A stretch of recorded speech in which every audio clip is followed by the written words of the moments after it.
आज हम बात करेंगे पोस्ट ऑफिस की सीनियर सिटीजन स्कीम के बारे में। आपको बहुत बार ये स्कीम SCSS भी लिखा मिलेगा, तो कंफ्यूज मत होना, वो सीनियर सिटीजन स्कीम ही है। SCSS का मतलब होता है सीनियर सिटीजन सेविंग स्कीम। तो आज हम सीनियर सिटीजन पोस्ट ऑफिस की सीनियर सिटीजन स्कीम के बारे में सब कुछ जानेंगे कि ये खाता कौन कौन खुलवा सकता है। आप सोच रहे होंगे कि सीनियर सिटीजन स्कीम है तो 60 साल से ऊपर के ही खुलवाएंगे, लेकिन बहुत सारे इसमें केस ऐसे हैं कि 60 साल से कम के भी ये खाता खुलवा सकते हैं। वो किस केस में, किस सिनेरियो में खाता खुलवा सकते हैं, वो सारी चीज़ें देखेंगे। इसके साथ देखेंगे ये खाता खुलवाने के लिए हमें कितने पैसे की ज़रूरत होगी। उसके बाद हम देखेंगे कि इस पे हमें कितना ब्याज मिलेगा, कितना इंटरेस्ट मिलता है, क्या वो टैक्स फ्री होता है, उस पर TDS कटता है नहीं कटता है, तो सब कुछ देखेंगे। फिर हम देखेंगे कि इस खाते को अगर हम समय से पहले क्लोज करवाना चाहते हैं, जैसे एक खाता पोस्ट ऑफिस की जो सीनियर सिटीजन स्कीम है, ये 5 साल की स्कीम है। अगर हम चाहते हैं कि इसको समय से पहले क्लोज करवा लें, कई बार इमरजेंसी आ जाते हैं, तो उस केस में क्या होगा, कितना नुकसान होगा, कितना फ़ायदा होगा, वो चीज़ देखेंगे। और हम लास्ट में देखेंगे कि ये खाता क्लोज करवाते समय हमें क्या करना होगा और ये खाता कैसे क्लोज होगा। और इसको अगर हम खाते को एक्सटेंड करवाना चाहते हैं तो वो किस केस में एक्सटेंड होगा। तो यानी कि पोस्ट ऑफिस की सीनियर सिटीजन स्कीम के बारे में आज हम बिल्कुल कंप्लीट जानने वाले हैं। जो नए रूल्स आए हैं, नए रूल्स के हिसाब से, और पोस्ट ऑफिस की नई इंटरेस्ट रेट आपको पता है कि वो आ चुकी हैं, और नई इंटरेस्ट रेट और पोस्ट ऑफिस की नए रूल्स के हिसाब से हम बिल्कुल कंप्लीट आज पोस्ट ऑफिस सीनियर सिटीजन के बारे में जानेंगे। इसके बाद आपको कोई वीडियो कहीं पे कुछ पढ़ने की जरूरत नहीं पड़ेगी। तो मेरा नाम है सतविंदर नरवाल। तो आइए जानते हैं post office senior citizen schemes के बारे में सब कुछ।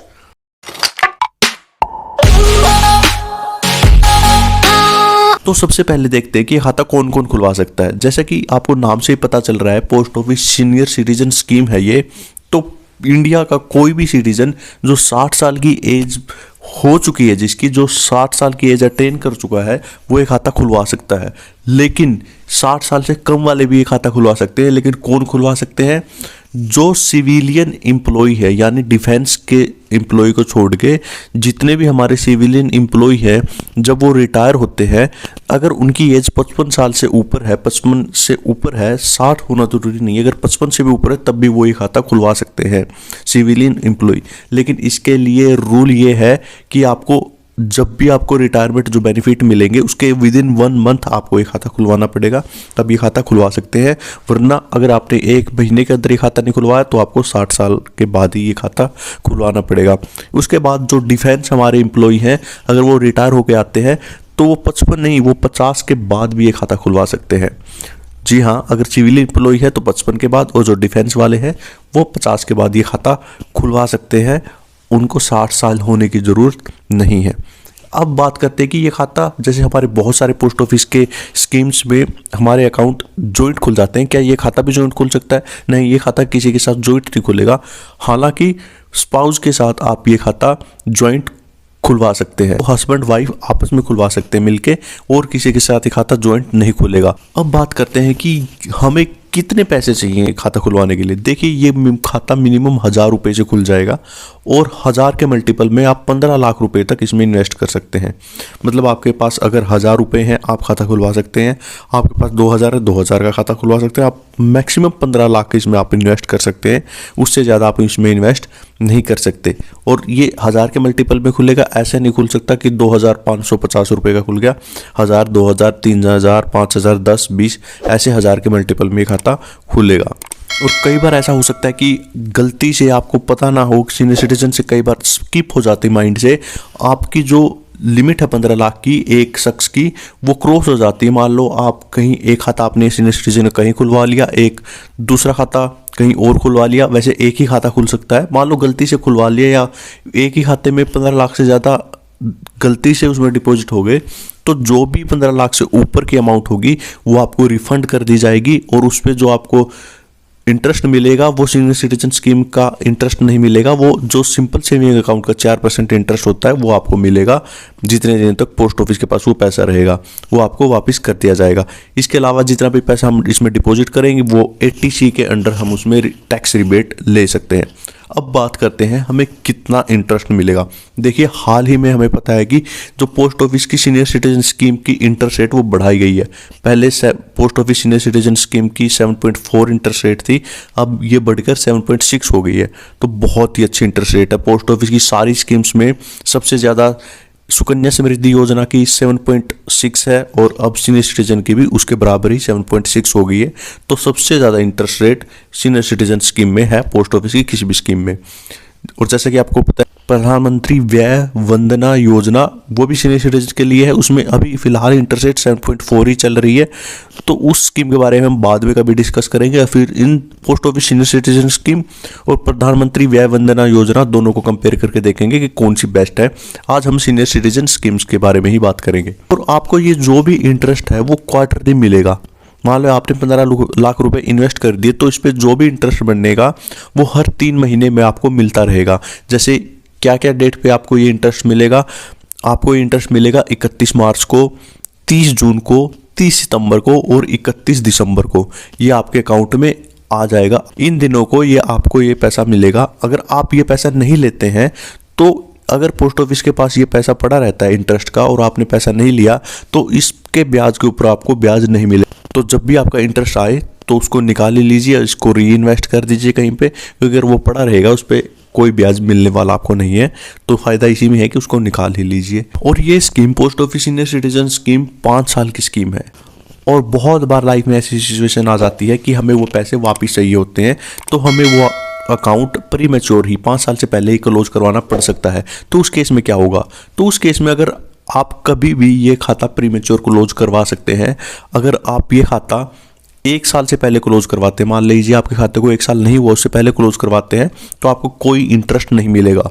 तो आप सोच रहे होंगे कि हर 3 महीने बाद हमें मिलता है। हमने मान लीजिए 9 महीने बाद खाता क्लोज करवाया और 1 साल से पहले करवाया, तो 3-3 महीने के 6 महीने का तो हमें ब्याज मिल ही गया 3-3 महीने का करके।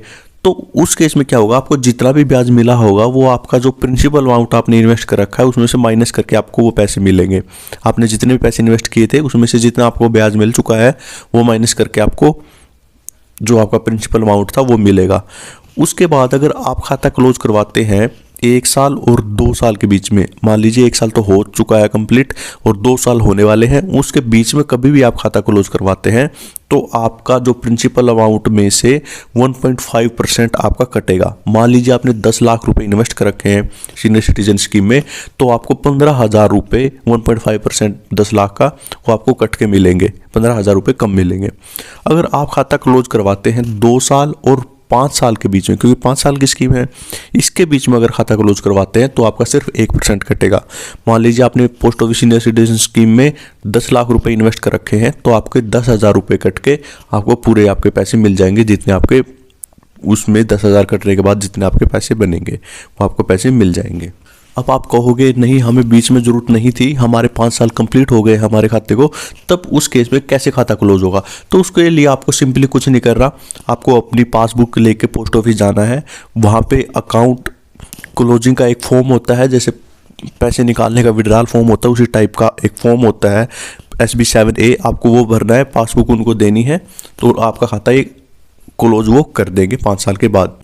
भगवान ना करे कोई ऐसी सिचुएशन आए कि अकाउंट होल्डर की डेथ हो जाती है, तो उस केस में भी आपको डेथ तक का पूरा पैसा मिलेगा। अगर आपने डेथ के बाद वो पैसा नहीं निकाला है तो जितने दिन तक आप उसको रखोगे डेथ के बाद, उस पर आपको सीनियर सिटीजन स्कीम के हिसाब से पैसा ना मिलके पोस्ट ऑफिस की सिंपल सेविंग अकाउंट के हिसाब से पैसा मिलेगा। या आपका अपनी पत्नी या हस्बैंड के साथ जॉइंट अकाउंट है, तो आपकी जो सर्वाइवल होगा, मान लीजिए एक की उसमें से डेथ हो जाती है, जो बच जाता है, अगर वो एलिजिबल है सीनियर सिटीजन स्कीम का कोई खाता खुलवाने के लिए और उसका कोई सीनियर सिटीजन स्कीम का कोई अलग खाता नहीं है, तो वो उस खाते को कंटिन्यू कर सकता है। कई बार ऐसा होता है कि हमारे पास हमें पैसे की ज़रूरत नहीं है और मैच्योरिटी भी आ गई 5 साल के बाद, अब हम इसको एक्सटेंड करवाना चाहते हैं। तो मैच्योरिटी के 1 साल के अंदर अंदर आप एक रिटर्न में एप्लीकेशन देंगे कि मेरी इस अकाउंट को एक्सटेंड कर दीजिए, तो पोस्ट ऑफिस आपके सीनियर सिटीजन स्कीम के अकाउंट को आगे 3 साल के लिए एक्सटेंड कर सकता है। हम उस केस में सिर्फ 3 साल के लिए एक्सटेंड करवा सकते हैं। और 3 साल के लिए मान लिया हमने एक्सटेंड करवा दिया और उसके बाद 3 साल कंप्लीट नहीं हुए और हमें पैसे की ज़रूरत पड़ गई, क्या उस केस में भी डिडक्शन होगा प्रीमेच्योर की तरह? अगर आप एक्सटेंशन के 1 साल के बाद, जब भी एक्सटेंड हुआ उसके 1 साल के बाद अगर खाता क्लोज करवाते हैं, एक्सटेंशन केस में ये बात है, खाता एक्सटेंड करवाने के 1 साल के बाद आपने खाता क्लोज करवाया तो उस केस में आपका कोई भी डिडक्शन नहीं कटेगा। आपको एज इट इज़ जितने आपके इंटरेस्ट्स और आपके प्रिंसिपल अमाउंट होगा वो आपको एज इट इज़ लौटा दिया जाएगा। उसमें आपका कुछ नहीं, कोई भी डिडक्शन होने वाला नहीं है। रही टीडीएस की बात, तो सीनियर सिटीजन स्कीम में अगर आपका एक फाइनेंशियल ईयर में 50,000 से ऊपर इंटरेस्ट बनता है सीनियर सिटीजन स्कीम में, तो आपका टीडीएस इस स्कीम में कटेगा। अगर 50,000 से ऊपर 1 फाइनेंशियल ईयर में आपका इंटरेस्ट बनता है तो टीडीएस कटेगा। तो ये था पोस्ट ऑफिस की सीनियर सिटीजन स्कीम के बारे में सब कुछ। अगर आपको फिर भी कोई डाउट है आप कमेंट करके पूछ सकते हैं। और अगर आपको ये वीडियो थोड़ी भी इंफॉर्मेटिव लगी हो तो चैनल को लाइक शेयर एंड सब्सक्राइब कर दीजिए। वीडियो देखने के लिए आपका बहुत बहुत धन्यवाद।